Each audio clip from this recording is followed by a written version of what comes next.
1 João capítulo 1. Vamos à leitura de alguns versículos, do versículo 3 em diante, e nós faremos a leitura do versículo 3 em diante, 3 até o versículo 10. 1 João capítulo 1, versículo 3 até o versículo 10. O que temos visto e ouvido, anunciamos também a vós outros, para que vós, igualmente, mantenhais comunhão conosco. Ora, a nossa comunhão é com o Pai e com seu Filho Jesus Cristo. Essas coisas, pois, vos escrevo para que a nossa alegria seja completa. Ora, a mensagem que da parte dele temos ouvido e vos anunciamos é esta, que Deus é luz e não há nele treva nenhuma. Se dissermos que mantemos comunhão com ele e andarmos nas trevas, mentimos e não praticamos a verdade. Se, porém, andarmos na luz, como ele está na luz, mantemos comunhão com os outros, e o sangue de Jesus, seu Filho, nos purifica de todo pecado. Se dissermos que não temos pecado nenhum, a nós mesmos nos enganamos, e a verdade não está em nós. Se confessarmos nossos pecados, ele é fiel e justo para nos perdoar dos pecados e nos purificar de toda injustiça. Se dissermos que não temos cometido pecado, fazemos-lo mentiroso, e a sua palavra não está em nós. Como eu disse, meus irmãos, na última vez que aqui preguei, antes do acampamento, João, quando escreveu essa carta, era um homem bem idoso. Mas os olhos dele tinham guardado, e a memória principalmente dele, tinham guardado momentos maravilhosos daqueles 3 anos que ele passou junto com o Senhor no ministério terreno do Senhor. Então ele viu, como eu mencionei, ele viu certas coisas que vislumbrariam qualquer pessoa em relação àquele momento, como o momento da transfiguração em que ele sobe ao monte com o Senhor. Só que o Senhor não disse, se você olhar o texto não diz assim: olha, João, Pedro, Tiago e João, vamos subir ao monte porque vocês vão ver lá descendo ao meu lado Moisés, vocês vão ver descendo ao meu lado também o Elias. O Senhor não disse para eles, o Senhor nos convidou, os 3, é uma boa pergunta porque eram 12, o Senhor convida só 3 e os 3 sobem ao monte. E quando esses 3 apóstolos estão com o Senhor, o texto diz que o rosto do Senhor começa a resplandecer, e quando resplandece, se enche de luz, desce ao lado do Senhor Elias e Moisés. E como eu disse, o Evangelho de Lucas registra que eles começaram a conversar, o Moisés conversando com o Senhor, o Elias conversando com o Senhor, e os 3 observando, e um deles é o João. O apóstolo João observando a conversa deles, e eles impactados. Era um momento tão espiritual, tão extraordinário, que o texto diz que o Pedro faz a proposta: Senhor, quer que façamos 3 tendas aqui? Quer que façamos 3 tendas aqui? Tenda é uma ideia para moradia. Quer que façamos 3 tendas? Uma para o Senhor, uma para o Elias, uma para o Moisés? Porque era um momento espiritual extraordinário, e o João estava vislumbrando aquilo. Só que o João não viu apenas aquele momento do Senhor. João também viu pós-ressurreição. Pós-ressurreição. O João é um dos que corre ao túmulo quando as mulheres falam, elas voltam e dão notícias: olha, nós fomos ao túmulo dele domingo pela manhã e não tinha ninguém. Na porta tinha um anjo, estava lá sentado. E os anjos disseram: por que vocês procuram entre os mortos aquele que vive? Ele não está aqui, ressuscitou. Vão e anunciem para os outros que ele ressuscitou. E as mulheres saem para dar a notícia para os demais, e um deles que recebe a notícia é João. E Pedro e João saem correndo para o túmulo, e quando lá chegam, de fato o túmulo está vazio. Ele havia ressuscitado, e o Senhor começa manifestações para eles. Manifestações para ele. João não viu apenas o Senhor vivo até o momento da morte, mas João viu o Senhor ressurreto. Tanto é que você precisa imaginar isso. O João estava lá próximo à cruz quando trespassaram o Senhor com uma lança. Tanto é que é ele quem registra um dado curioso. É ele quem registra, por exemplo, que quando vão retirar o corpo da cruz, porque foi pedido para tirar o corpo do Senhor da cruz para sepultar, para que não ficasse no sábado, que sábado eles não faziam nada, então nós não queremos que fique no sábado o corpo exposto. Então, permita que nós possamos retirar o corpo. O José de Arimateia e o Nicodemos foi ajudar.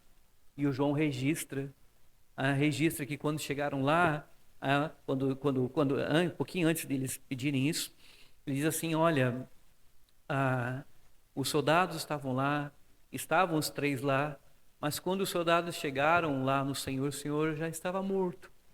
E eles, para terem certeza que ele estava morto, o que fizeram? Pegaram uma lança e trespassaram ele de um lado ao outro, e saiu água e sangue. O Josh McDowell, que escreveu um livro, ele fala que ele consultou médicos, conversou com médicos. Ele falou que os médicos dizem que isso acontece quando o pericárdio do coração é rompido. Quando a ideia de água e sangue é quando a lança pegou da direita para a esquerda e ela atravessa da direita para a esquerda e ela passa no coração e arrebenta o pericárdio do coração. O João viu isso. João viu isso. Não somente isso, mas João diz o seguinte, que quando os guardas chegaram, eles trespassaram o Senhor com uma lança e os dois ladrões, estavam vivos. E o João diz que os soldados pegam e quebram as pernas dos ladrões para que eles pudessem morrer rapidamente. Porque quando quebrava a perna, a pessoa não conseguia mais ter sustentação para respirar e morria por asfixia na cruz. Mas o Senhor, como já estava morto, eles testam atravessando a lança. E o mesmo João é aquele que está lá pescando. Tinham voltado a pescar ele e Pedro, tanto é que ele registra no final do seu evangelho, é ele quem registra isso. Eles voltaram a pescar. Parece que a vida estava voltando à normalidade. E dali a pouco, lá na praia, João diz que tinha alguém lá na praia. E o Senhor estava na praia, cuidando de um fogo, fazendo um fogo, ressurreto. E o João, então, lá pescando, dali a pouco, um deles olha e diz assim, olha, mas é o Senhor. E então o João registra que o Pedro sempre foi afobado, o Pedro sempre foi mais atirado nas decisões, geralmente é ele quem fala, ele que toma a primeira atitude. O João dizia, o Pedro pegou e tirou a roupa e foi nadando, e eu fui remando, né? E eu fui com o barco e o Pedro foi nadando, e quando chegamos lá, o Senhor estava lá. Olha que fascinação é essa, que fascinação é você chegar, aquele que há poucos dias viu a lança trespassada, e agora ele está atendendo num fogo. E o Senhor ainda diz assim, olha, me dê alguns peixes. Eles tinham ido pescar, me dê alguns peixes. E coloca ali sobre a brasa e começa a assar. E o texto não aponta isso, mas eles comem aquele peixe, certamente comem ali com o Senhor. Ali. E o João viu a manifestação do Senhor. Mas quando ele escreve essa primeira carta, ou escreve os evangelhos, ele não poderia ser alguém que estava alucinado. Se você observar, são inúmeras testemunhas que viram a manifestação do Senhor ressurreto. Mas principalmente essas testemunhas está o apóstolo João. Note que ele diz no versículo 3, onde nós começamos a leitura, o que temos visto e ouvido anunciamos também a vós outros. O que temos visto e vos anunciamos também a vós outros. O João foi testemunha ocular de coisas maravilhosas. Ou seja, quando João levantava para pregar e falava sobre ressurreição, João não falava como eu falo. Eu creio nas escrituras que o Senhor ressuscitou dos mortos e apareceu com provas incontestáveis durante 40 dias, porque a Bíblia me diz isso. Porque eu creio que a Bíblia é a palavra de Deus, mas eu não vi o Senhor ressurreto. Eu não testemunhei o Senhor ressurreto, de vê-lo ressurreto. Eu não testemunhei ele atravessado por uma lança. Eu não testemunhei isso, eu não vi. O João viu, e eu creio na palavra dele. O João viu, ele testemunhou não só ter visto, mas ter ouvido o Senhor. Ter visto a manifestação do Senhor por 3 anos caminhado dia e noite com o Senhor.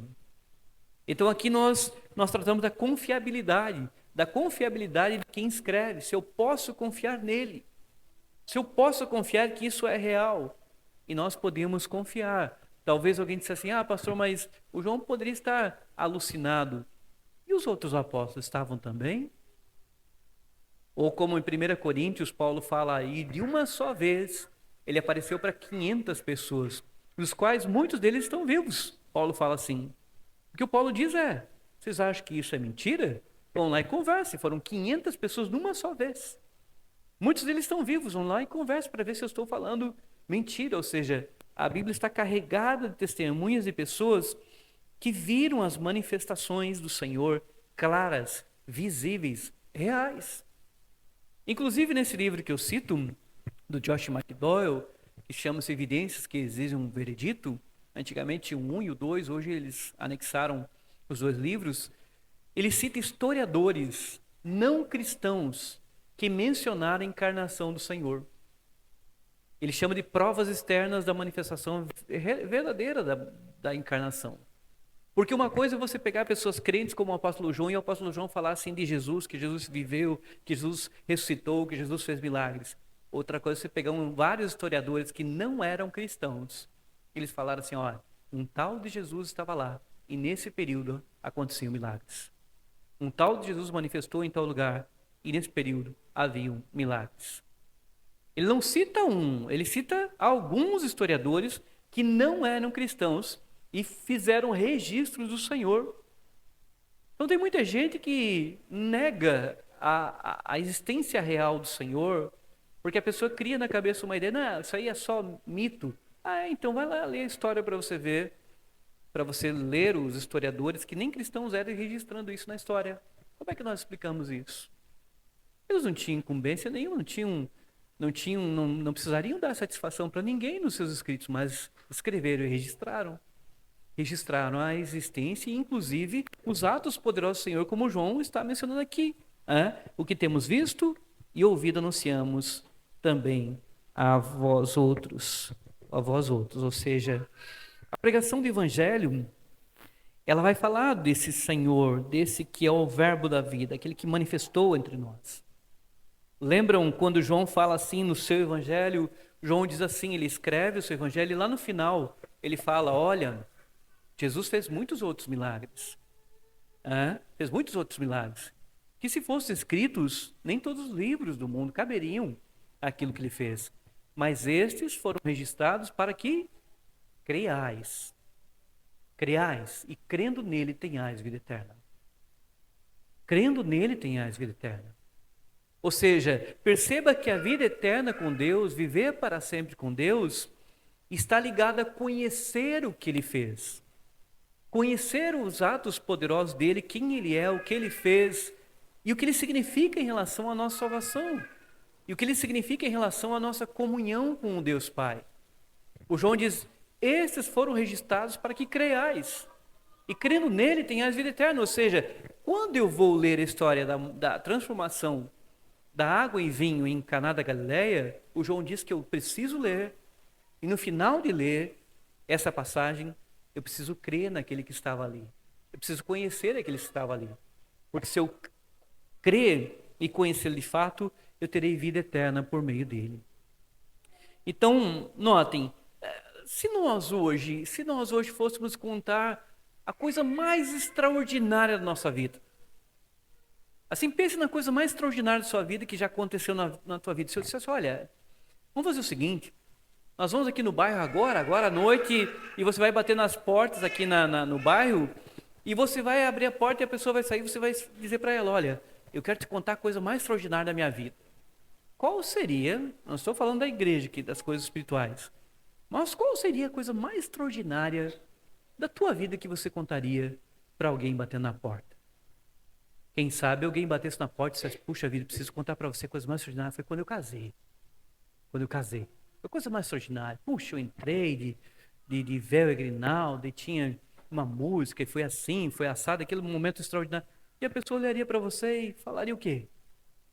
O que ela diria? Interessante, mas o meu casamento foi melhor. Talvez alguém que tenha um casamento maior. Ou Se você dissesse para ela, puxa vida, o momento mais extraordinário da minha vida foi quando meu filho nasceu, ou quando eu subi de cargo lá na empresa, ou quando eu comprei um carro, quando eu comprei minha primeira casa. Mas o que mudaria na vida daquela pessoa que está ouvindo nossas coisas mais extraordinárias sobre a nossa própria vida? Será que daria reconciliação com Deus? Será que alguém seria reconciliado com Deus porque nós contamos para ela sobre o nosso casamento, sobre o nosso emprego, quando nós compramos uma casa, compramos um carro, ou sei lá o que poderíamos contar que é a coisa mais extraordinária da nossa vida? Será que daria reconciliação? Não dá reconciliação. Você pode contar toda a sua vida. A nossa própria vida não leva ninguém à reconciliação com o Pai. Mas o que leva o homem à reconciliação com o Pai é pregar sobre Cristo Jesus, o Filho, contar sobre Cristo Jesus, o Filho. Lembra quando Paulo fala aos Romanos? Paulo fala aos Romanos o seguinte: a fé vem pelo ouvir, e ouvir pela pregação da palavra de Cristo. Ou seja, quando nós estamos contando. Por isso que o João fala isso para quem recebeu a carta, o que temos visto e ouvido, anunciamos também a vós outros. Mas note agora que vem uma ligação no versículo, para que vós igualmente mantenhais comunhão conosco. Ele faz uma ligação, que a comunhão dos crentes está relacionada. A comunhão entre nós, ela está relacionada e ligada à fé em Cristo Jesus. Perceba aqui uma coisa bem importante da vida cristã. Nós, muitas vezes, temos comunhão por determinadas coisas, mas elas não são a comunhão que dá a vida eterna para o ser humano. Quer um exemplo? Vamos fazer o seguinte, olha só, nós vamos fazer vários jantares aqui na igreja, vai ser uma noite diferente. E nós vamos ter ali um jantar que vai ser dobradinha, como eu brinquei com o pessoal lá no grupo, dobradinha. Então, todo mundo que gostar de dobradinha vai participar nesse jantar. Nós vamos ter 5 tipos de jantares. Todo mundo que gostar de dobradinha vai lá para esse jantar com dobradinha. Eu pergunto, todos nós estaríamos juntos? Todos nós estaríamos juntos? Ou alguém diz, eu não vou porque eu não gosto de dobradinha, e dou razão. Porque nós não gostamos das mesmas coisas. Nós não vamos conseguir ter uma comunhão, ou seja, nós não vamos conseguir nos unir 100% pela dobradinha. E se eu dissesse, não, então vamos fazer o seguinte, vamos para a feijoada. Vai ter feijoada, uma boa feijoada caprichada, boa, com os pés de porco, com os focinhos de porco, orelha de porco. E vai ter gente, que gostosa, vai ter gente, eu não gosto. Então escolha aí. Macarronada, pastor. Eu estou fora. Não gosto de macarronada. E você vai perceber que a comunhão, ou seja, a tentativa de unir todo mundo, não é possível. Não é possível nem em comida, não é possível em roupas, não é possível em filmes, não é possível em times, não é possível em nada. Mas a comunhão dos crentes, ela é unificada por meio de Cristo. Por meio da fé nele. Por meio da união da igreja, porque quando se trata da fé, é diferente. Por exemplo, João proclamava a ressurreição do Senhor. E a verdadeira igreja, 100% a verdadeira igreja diz, eu creio que ele ressuscitou. Nós cremos de fato, até o texto que o Luiz leu aqui, o texto extraordinário, Salmo 110. Salmo 110 diz, disse o Senhor ao meu Senhor, assenta-te à minha direita, até que eu coloque por estrado teus pés todos os teus inimigos. Paulo, em 1 Coríntios 15, fala assim, que o último inimigo a ser colocado debaixo dos estrados dos pés do Senhor é a morte. É a morte. Ou seja, o Senhor não venceu a morte apenas na sua própria ressurreição. O Senhor promete que Ele vai colocar como inimigo de seus pés a própria morte. Isso acontecerá no dia em que Ele voltar por entre as nuvens. E no dia que Ele chamar todos que estão nos túmulos para que saiam dos túmulos. E a morte não conseguirá dominar mais nem crente nem incrédulo. Porque é dito pelo texto que Ele vai colocar a morte como seu último inimigo debaixo de seus pés. E eu creio nisso que vai acontecer. Eu creio nisso plenamente. Mas essa confiança não pode ser apenas minha, é da igreja. E quando nós cremos naquilo que os apóstolos manifestaram, naquilo que eles criam, naquilo que João está testemunhando aqui, nós temos comunhão com Deus, nós temos comunhão por meio do Filho, naquilo que nós cremos, nós temos comunhão uns com os outros. Nós podemos na igreja tranquilamente. Aquele dia eu coloquei dobradinha, até depois eu fiquei perguntando, tu acreditou? Ah, eu acreditei. Teve uns 3 ou 4 que acreditaram. Mas eu propositalmente estou fazendo aquilo para provocar, ver ali rapidamente quem ia manifestar. Até depois eu brinquei. Vamos fazer um pezinho de galinha? Se eu perguntar, tem alguém que gosta de pezinho de galinha? Tem gente que gosta de pezinho de galinha. Agora tem gente que não gosta, eu não gosto. Uma coisa que eu sempre pergunto da galinha, assim, você gosta de moela de galinha? Moela de galinha? E a moela de galinha é um divisor, porque tem gente que odeia. Tem gente que gosta muito. Moela de galinha. Mas nessas questões corriqueiras, nós podemos ter diferença. Nós podemos ter diferença. Mas quando se trata da fé, não. Até nós estudamos em relação a crescimento de igreja, nós estudamos um determinado sujeito, ele tinha um pensamento que igrejas deveriam ser lugares onde atraísse pessoas com os mesmos gostos. Até são os movimentos de igreja que crescem dessa maneira, ou seja, vamos fazer uma igreja aqui para motoqueiro. Motoqueiro. Então, nossa igreja vai ter umas motocas aqui, umas motocas com versículos bíblicos, e o nosso púlpito vai ser uma moto, né? Então, motoqueiro. E aí nós reunimos todo mundo aqui que é motoqueiro. E todo mundo gosta de moto, e quando a gente termina o culto e fala a palavra, ele vai conversar, é moto e não sei o quê, comprei a moto, e o meu pneu da minha moto, não sei o quê, não sei o quê. São igrejas que tentam unificar pessoas, e tem essa mentalidade dentro da plantação de igreja. Você deve criar igrejas que as pessoas tenham o mesmo propósito. Por exemplo, a bola de neve é assim. A bola de neve é com esse propósito. Mas, biblicamente, a igreja não é assim.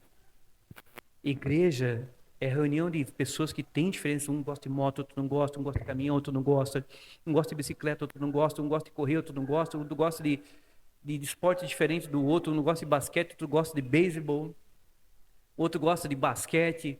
Mas quando se trata da fé, todo mundo se une numa confessionalidade para confessar aquele que Pedro estava pregando, aquele que Pedro cria, aquele que ele estava testemunhando.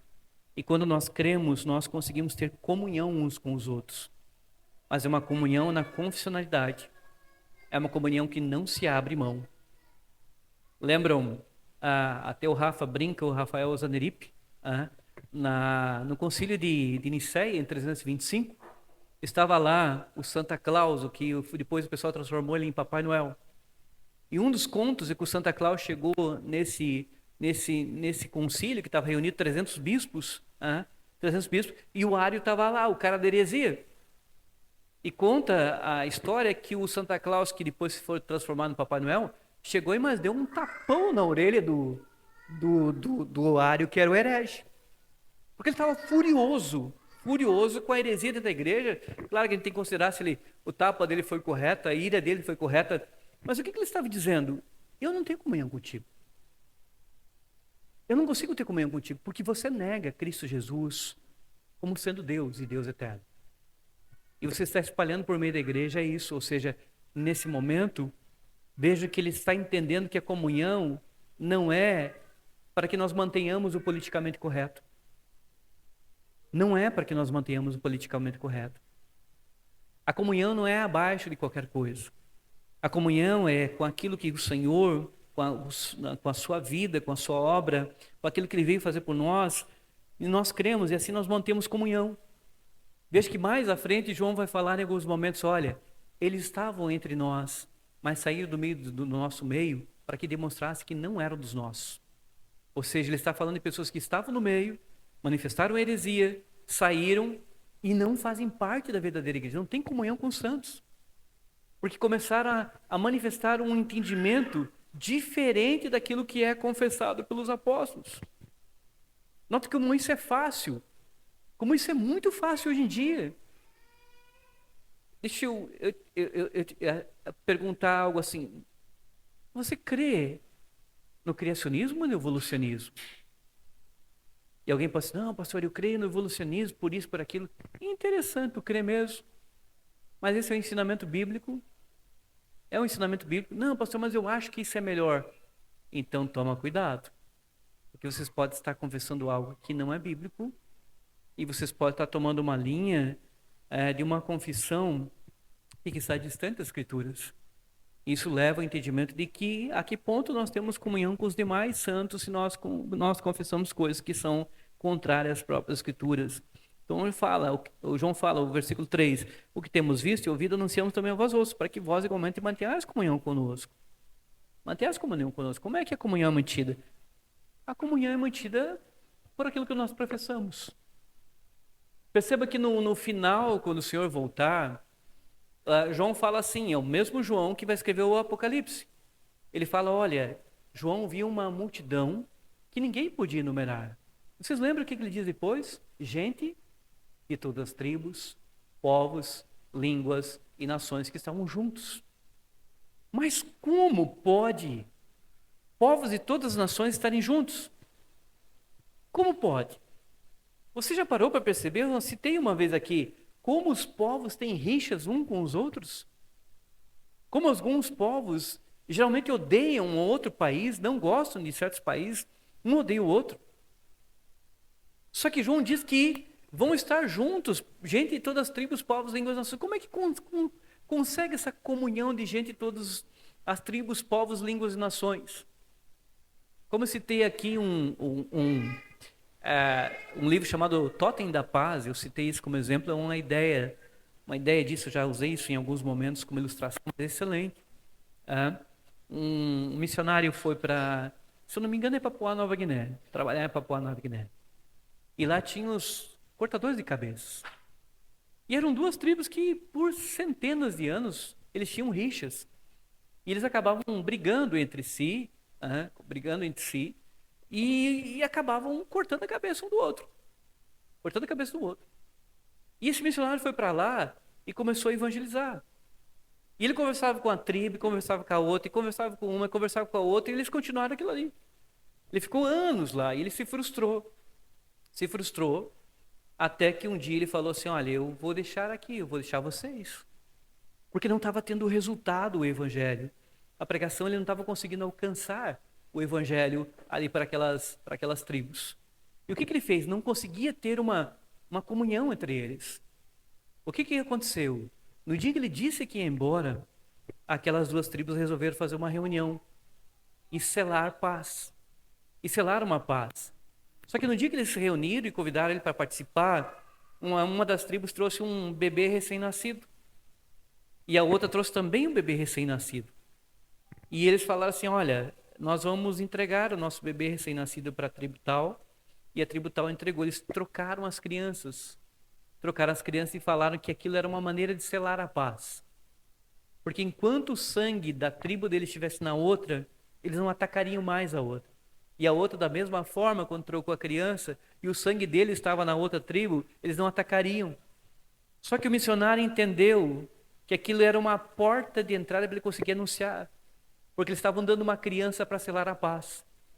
E ele usou exatamente isso para dizer assim, olha, Deus também deu uma criança para selar a paz entre ele e os homens. E eu quero falar dessa criança, é Cristo Jesus. Ele ligou o ato que eles fizeram com a apresentação do Evangelho. E o curioso, quando ele fez isso, começaram a acontecer conversões. Quando essa porta foi aberta, começou a haver conversões. Mas o que a conversão faz? Ela une a comunhão, ela une aqueles que eram inimigos, ela une agora em amigos tendo comunhão, uns com os outros, por meio de Cristo e principalmente a paz com Deus. E João sabe muito bem disso. João sabe muito bem que a comunhão uns com os outros é por meio de Cristo. Sabe por que ele sabe muito bem? Ele sabe muito bem, meus irmãos. Porque certa vez, por exemplo, mesmo João, o Senhor mandou mensageiros até Samaria, porque o Senhor passaria por Samaria. Está no Evangelho de Lucas isso. Só que o pessoal lá em Samaria não quis receber o Senhor para dormir uma noite em Samaria. Porque os samaritanos odiavam os judeus. E o Senhor era judeu e os samaritanos odiavam.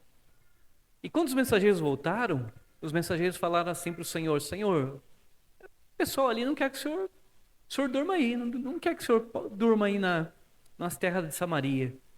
E o Tiago e o João, o João é esse aqui, o Tiago e o João que o Senhor tinha apelidado de filhos do trovão, Boanerges, filhos do trovão, que eram eram queimadinhos, né? Os queimadinhos já... E o que os touradinhos ali, o que eles fizeram? Senhor, o Senhor quer que nós oremos para que desça fogo sobre eles e os consuma?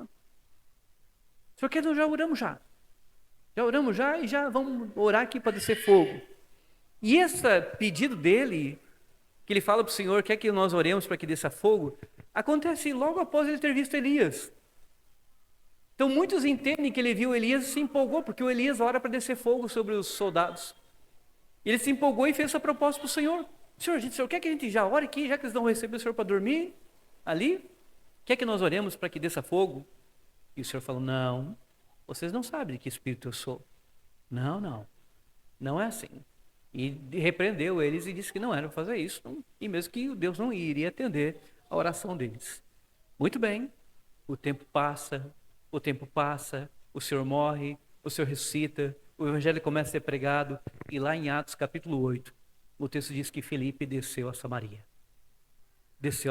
Foi lá para aquela região onde não receberam o Senhor. E o Filipe pregou o Evangelho. Só que algo maravilhoso acontece ali. Acontece que o texto diz que, unânimes, eles creram na pregação do Evangelho. Só que quando se crê na pregação do Evangelho, o Evangelho une comunhão entre os santos. Não é só comunhão com o Deus Pai, mas também a comunhão uns com os outros. E o que acontece? Eles creem de forma unânime em Samaria. Só que o Espírito Santo não tinha descido sobre Samaria. E aí a notícia chega em Jerusalém que os samaritanos tinham crido. E aí eles vão escolher 2 apóstolos para ir lá em Samaria para orar, para que o Espírito descesse sobre os samaritanos. O Espírito Santo, não fogo. Quem escolhe? Um deles é Pedro. Mas o outro escolhido para orar lá em Samaria é o apóstolo João. E ele vai para lá para orar. E eu fico imaginando a oração dele, porque a Bíblia não registra. Mas ele poderia ter orado assim, Senhor, um dia eu quis que descesse fogo sobre eles e matasse os samaritanos. Mas agora, pela tua vontade, Senhor, eles creram no teu Filho. E agora nós temos comunhão por meio dele em ti, Senhor. E eu oro agora, eu e Pedro oramos para que o Senhor desça sobre eles o teu Santo Espírito. Para que eles sejam selados e marquem isso no coração deles com o selo do teu Espírito. E o texto diz que eles oram e o Espírito desce sobre os samaritanos e sela os samaritanos. O que João viu? O João viu com seus olhos os samaritanos selados com o Espírito, numa demonstração de que foram salvos por Deus. E o João deve ter pensado assim, puxa vida, se o Senhor atende a minha oração lá, eu tinha queimado tudo eles antes e o Senhor tinha um propósito de salvação para eles. Mas é um propósito de salvação por meio da pregação de Cristo. Quando se prega, quando se crê, então vem a comunhão uns com os outros. E note que João diz, ora, a nossa comunhão é com o Pai e com o seu Filho Jesus Cristo. Com seu Pai e seu Filho Jesus Cristo. Porque aqui existe, aqui nós vamos trabalhar só esse ponto aqui. É muito difícil pregar. É por isso que eu tenho dificuldade em pregar em sequência, porque é muito difícil você trabalhar todo o texto. Assim, eu acho uma dificuldade enorme trabalhar todo o texto. Mas note que interessante isso. Ora, a nossa comunhão é com o Pai e com o seu Filho Jesus Cristo. O brasileiro, principalmente o brasileiro, tem muita ideia. E quando nós nascemos, todos os homens são filhos de Deus. E todos os homens, na verdade, têm comunhão com o Deus Pai. Então, as pessoas acham que, por exemplo, ele nasceu, é filho de Deus. Nasceu, está tudo bem com Deus. Mas, na verdade, a Bíblia afirma que quando o homem nasce, o homem é inimigo de Deus. Todos os homens nascidos são inimigos de Deus. Nenhum homem nascido é amigo de Deus. Mas todo homem, a partir do pecado, foi transformado em inimigo de Deus. Então, na verdade, nenhum nascido. Pastor, mas ele é tão perfeitinho, tão anjinho, né? Quando a gente pega as criancinhas, mas é um anjinho, é tão bonitinho. Ele não é um anjinho. Ele é um descendente de Adão e Eva. Ele é um pecadorzinho que logo você vai ver que ele vai manifestar o pecado dele. Pequenininho, vai fazer birra, vai começar a querer as coisas resmungando, batendo o pé. E você vai perceber que ele é um inimigozinho do Senhor. Ele não é amigo. Então o que acontece? Se você deixa o teu filho sem explicar para ele o relacionamento do homem com Deus, o que Deus tem sobre ele? Tem a ira de Deus sobre a cabeça dele. Tanto é que João fala isso em João 3,37, se eu não me engano. Aquele que crê no Filho tem a vida eterna. Aquele que não crê, permanece sobre ele a ira de Deus.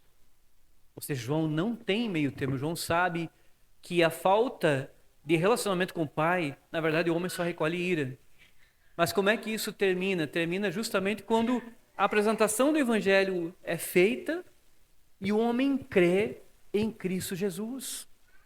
Quando o homem crê em Cristo Jesus, então o que acontece? Agora essa inimizade do homem é desfeita.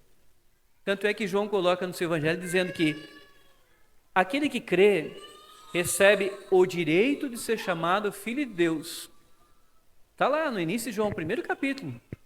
Nas nossas traduções dizem, deu-lhes o poder de serem feitos filhos de Deus. A melhor tradução não é essa. É deu-lhes o direito de serem chamados filhos de Deus. Ou seja, presta atenção. Quando alguém crê por meio de Cristo Jesus, crê em Cristo Jesus como seu Senhor e Salvador, o homem, a ideia de João é que o homem recebe um documento. Mas nesse documento está escrito lá, agora ele não é mais considerado um inimigo de Deus. Agora ele está recebendo o direito, que é na ideia do direito romano, agora ele está recebendo o direito de ser chamado filho de Deus. E agora sim, Deus trata o homem como filho, mas trata o homem como um filho porque creu no Filho que ele enviou, que foi Cristo Jesus.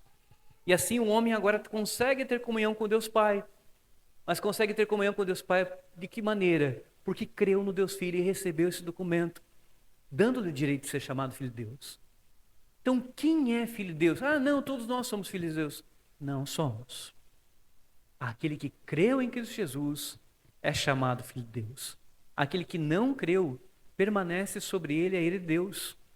Tanto é que notem, qual é o assunto que ele vai falar logo após? Qual é o assunto que João vai abordar logo após? Ele começa a falar umas coisas que parece que não tem sentido. Olha, Deus é luz, e nele não há treva nenhuma. É a santidade de Deus e o pecado. Depois ele começa a dizer, olha, ele disse, se dissermos que não mantemos comunhão com ele, mas vivemos nas trevas, nós não temos a verdade. Ele começa a falar de assunto de pecado, porque justamente está relacionado aqui ao Deus Filho, que morreu para perdoar todos os pecados, para reconciliar o homem com Deus. Mas reconciliar o homem com Deus, não para que o homem permaneça da mesma maneira, para que o homem seja transformado na sua vida. Como pode alguém dizer que é filho de Deus, mas vive afundado no pecado? Como pode dizer que é filho de Deus, mas só na teoria aprende as Escrituras? Na hora de colocar na prática, não a coloca. Isso é um dos problemas mais sérios do nosso tempo. Nosso tempo nós temos muita teorização do ensinamento bíblico, teorização. Mas quando se trata, a gente chama de ortopraxia, ou seja, quando eu pego a ortodoxia e transformo em prática, a ortopraxia. Então, é diferente. É diferente por quê? Porque é muito fácil ler, aprender e saber isso, saber aquilo, mas quando se trata da prática, aí é diferente. Só que se eu não pratico certas coisas, então se demonstra que, na verdade, Deus não está em nós. Deus não está em nós. Nós vamos trabalhar isso num outro momento. Eu quero encerrar aqui nesse ponto, quando João fala essas coisas, quando ele vai entrar na questão do pecado. Note que o próprio João, quando ele foi chamado pelo Senhor, ele não era um homem perfeito. Ele nunca foi um homem perfeito. Ele mesmo diz aqui que se nós dissermos que não temos pecado, nós nos enganamos. Nós mentimos e Deus não está em nós. Então, se eu dissesse, olha, vamos ver os pecados que nós temos. O que João está dizendo é que ninguém pode se apresentar perante Deus como aquela pessoa perfeitinha, santinha, santíssima, santíssima. Ninguém consegue se apresentar perante Deus santíssimo. Tanto é que eu já disse aqui duas coisas que eu gosto de fazer quando encontro alguém, encontro os casais, aí eu pergunto assim, quanto tempo você está casado? Nós já vamos para 25 anos. Aí é um orgulho de falar, nós já vamos para 30 anos. E eu sempre brinco assim, que maravilha, e nesses 30 anos nunca brigaram. Nunca brigaram. Eu deixo assim no ar. Nunca brigaram. Ah. E aí um às vezes olha para o outro e por que é? Porque é um relacionamento de dois pecadores. Não é a união de dois santos para dizerem que eles não têm pecado. E qual é o melhor momento de você perceber isso? É no relacionamento íntimo um com o outro. É no relacionamento pessoal de estar lá 24 horas um com o outro. Então começa a se manifestar a nossa natureza, dando uma demonstração de que nós não somos perfeitos. Nós não conseguimos ser perfeitos. Por mais que a gente tente, se esforce, procure melhorar e tudo mais, mesmo assim se dá deslizes. E o que acontece? E nos casamentos mais sinceros, claro que tem uns que têm menos intensidade, outros maior intensidade.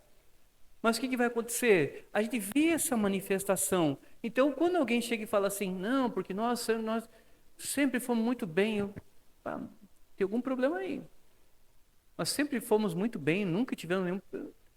Que história é essa? Ou, no segundo exemplo, é quando se chega entre irmãos. Não, entre irmãos, é a melhor coisa. A melhor coisa. Aqui quase todo mundo tem irmãos. E eu te pergunto, tu não faz treta, a gente chama de tretinha, algum probleminha? Tu por acaso não criou tretinha com algum irmão por telefone? Nem perto dele estava. Não teve nenhuma discussãozinha com teu irmão, ou seja, ele está lá na Conchinchina, você aqui, mas conseguiu fazer algum probleminha ali por telefone. Aí teve que ligar, às vezes ficou bravo, falou umas coisas, ele também te falou, depois teve que ligar de novo, pedir perdão. Como pode? Como é que você não consegue fazer isso ele estando lá longe? Justamente porque João diz isso. E está ligado à pessoa do Pai e do Filho, nós vamos ver no próximo domingo.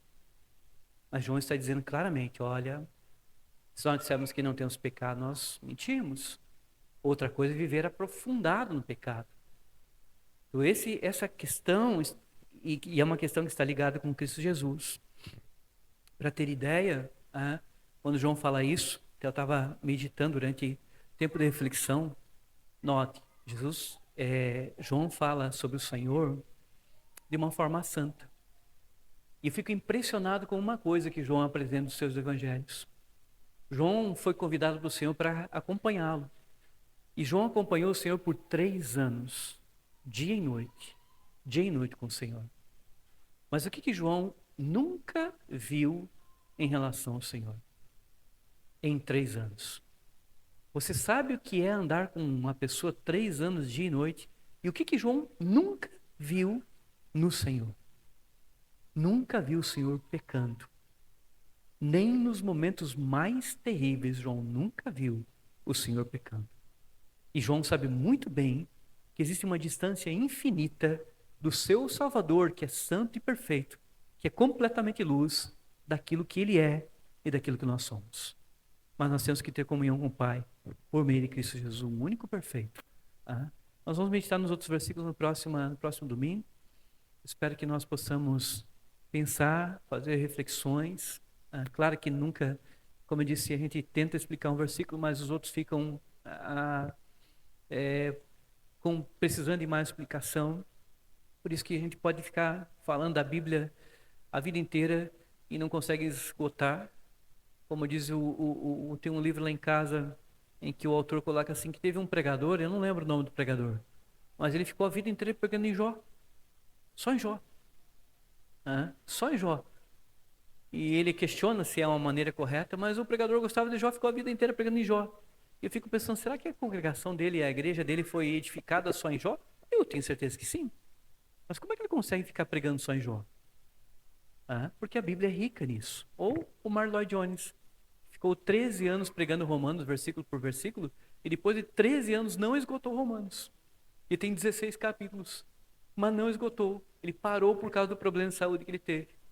13 anos explicando nas sextas-feiras, versículo por versículo. E teve versículo que Martin Lloyd Jones usou 2 estudos para falar do versículo. 3 estudos e não esgotou o livro de Romanos. Então a Bíblia é rica e a gente mesmo que tente ir explicando, trabalhando, ela sempre tem mais riqueza. Vamos curvar nas cabeças, agradecer o bom Senhor, agradecer pela sua igreja, e vamos orar, sendo muito gratos. Ó Ó Pai querido, o Senhor conhece o coração de cada um de nós. Sabe, Senhor, se nós temos prazer em estar na Tua casa, nesse momento, Senhor, de reflexão da Tua palavra, de pensar, Senhor, sobre a vida do apóstolo João, das manifestações do Teu Filho, do entendimento, Pai, da primeira carta de João, por mais limitado que eu seja.